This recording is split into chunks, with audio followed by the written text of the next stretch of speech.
Your life is particularly fascinating, and I think there's a lot of stuff that people aren't aware of, because we think if you sit in here now and you're a loose woman, and there's so much more. And if we do go right the way back to you as a little girl, you were growing up on a council estate with a single mum who really fought hard to look after you. Yeah, she was amazing. And what are your early memories of that time? Well, I lived on we lived on a council estate. You look like your mum. Yeah.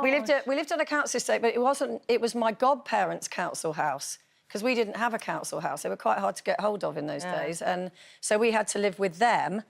And they had 4 children, 2 girls and 2 boys, but the 2 girls were much older and they'd moved out. But the 2 boys were both in the army, and so they would come home quite a lot, and they were in Northern Ireland, they were over in Norway, Germany, and one of them trained squaddies. That was his job as part of the army, and it probably wouldn't be allowed now, but they used to take me with them. So when I was on summer holiday, I would be taken off to these squaddie training camps and hang out with all these squaddies, and I would have been, I don't know, 10 or 11 at the time, I think.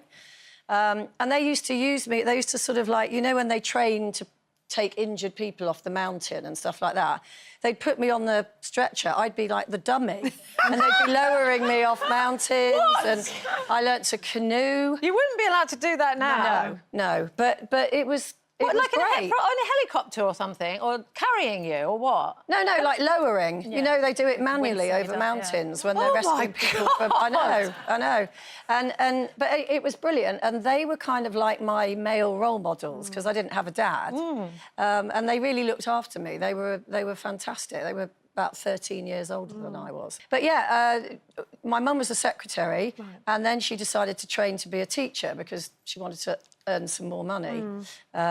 So that's what she did. So we didn't have a great deal of money, but I have no recollection of that. I have no concept that we didn't have money, because I was surrounded by this great big family that we lived with, and surrounded by love. So didn't your mum put you into some competition so that you could do an advertising campaign or something? No, well, Miss Pears. Does anybody remember Miss Pears? Yeah. My mum. So that picture that you saw before, or the of me. Well, that's me on the Miss Pears throne. Oh, and you can see my white streak. I have what they call a Malin streak. It's grey now, but I had that all my life down one side of my hair. Really? Yeah. But she entered me into Miss Pears, and I won the South East region or whatever. And so 6 of us, we got taken to London for the week, and we stayed in a hotel, and we were on the news, because it was a big deal, Miss Pears, in those days. Big. And I came second. Wow. And I think I won £500. Gosh. Now, that was loads of money. money in those days. So that would be 1960... It was 67. Because you were 5. I was 5. God, that was a lot. And you could buy a house with that. we used it to go on a world cruise. My grandfather lived in Australia. He went over to Australia as a $10 tourist in the 50s. So we used it to go on a world cruise to see my grandfather. Dipping your toes into that world a little bit, is that what made you consider being an actress then? Because you did sort of think along those lines for a bit. Well, I loved acting at school, and in the sixth form I went to a girls' school, a girls' grammar school. So I was state school educated the whole way, and then when I was about 12, I always had to play the male part in the play because you were a top boy. I was tall and I've got quite my deep voice. But I loved acting, yeah, and we used to do loads of plays. Did you apply to drama school? Well, I applied to RADA, and I had an audition and I got in, but we couldn't afford it. I mean, you know, I would have had to have moved to London. I just couldn't afford to go to university or any college, full stop, really. It just, you know, you just got on with it, really. So the other fallback was to be a journalist, and from about the age of 11, I had become obsessed about being a journalist. But my school tried to put me off. They said, well, no, there aren't any women in journalism. Women don't really do that job. It's very male-dominated, you know. Why don't you try teaching or something? And I was just really... And actually, my mum was quite against it as well, because she said, oh, there's no job security. But I was adamant. So I applied to journalism college and I got in. So I went to college in Cardiff. But you've never been out of work, though?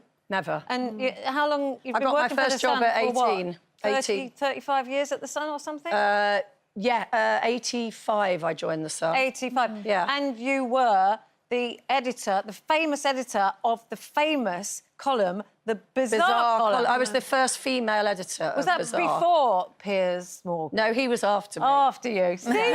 He took over from me, actually. Yeah, so you were before him. Well, when you talk about some of those crime stories, and it's stories that we will all remember, what one affected you the most, do you think? And sadly, there are quite a few to choose from. Well, probably Jamie Bulger. I did the Jamie Bulger story and I went to the funeral as well. And, I mean, that just had a terrible impact on all of us. It was just so horrible. And of course, as a reporter, you learn a lot of the detail that doesn't make the newspapers because it's, you know, it's nobody wants to read that. And the other thing, I did the Rose West trial. She would just stare at me like this the whole time. And I found it very unnerving. And the detail from that trial was so ghastly. And the thing that stuck with me about Rose West was that a lot of the girls that they picked up hitchhikers and they got in that car because they saw a woman and they trusted her. Oh, God. And if anything, I think she was probably more evil than her husband. And actually the instances of two such evil people meeting each other and kind of playing off each other is so statistically ridiculous, like off the scale. But they were ghastly. And obviously he killed himself, so he never got to trial, but she when did. you cover stories like that, and like you say, we don't see all the detail, how do you then process that in your own life? Because yeah, I know what you mean. How do you deal with that? Yeah, I know what you mean. You have to take it home with you. Also, when I had... That was, in a way, why I stopped doing...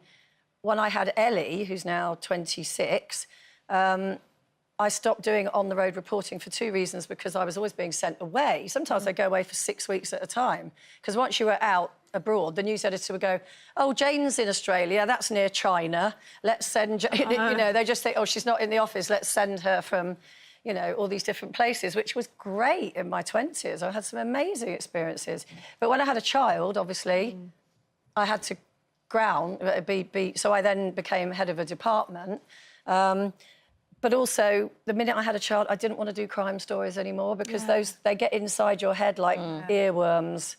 You can't unsee that stuff or unknow it. You know it, and it's... I sometimes you would rather not know, but as a journalist, you don't have that choice, really. No. You're tough, though, I have to say. You are, and you've got an amazing work to be able to do that, yeah. Hasn't she? Yeah, we all feel a little bit, like, inadequate. pathetic over it. Rubbish. Rubbish.